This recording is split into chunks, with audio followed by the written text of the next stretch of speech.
So we can really look at virtual try-on absolutely becoming the norm, using augmented reality for any kind of sales. I think for accessories, augmented reality is being used by a huge number of brands. I don't know really why it's not being used by everybody.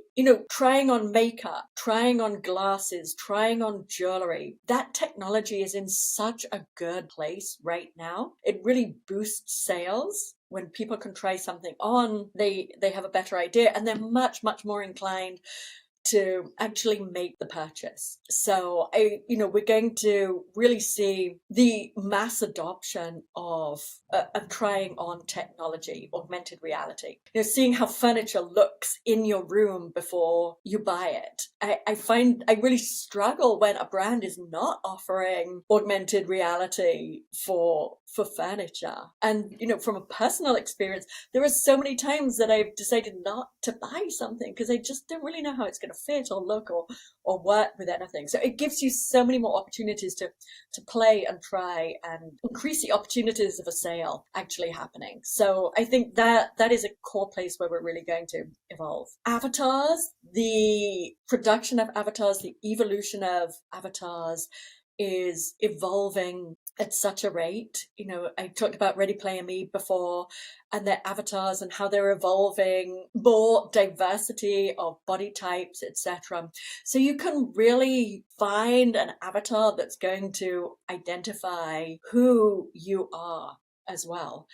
Epic Games and Unreal Engine with their metahuman, it's just photorealistically absolutely amazing.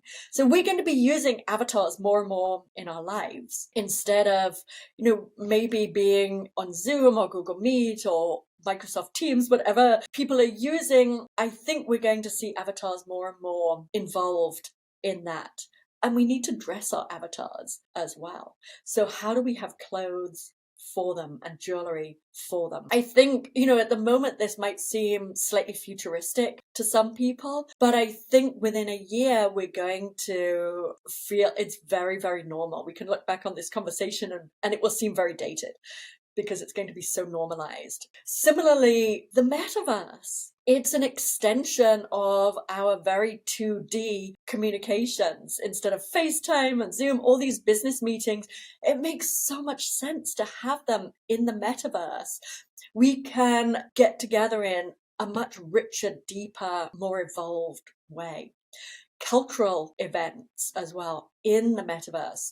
How do you bring in musicians and artists and bring people in from around the world? And again, this is where we need to be dressed. We need to express ourselves as much in the virtual world as we do in the physical world. Fashion is about creating an identity. So it's a very, very real part of the conversation. And it brings me back to your earlier question about what should a designer do? Learn how to create digital assets. In the gaming industry, an enormous industry.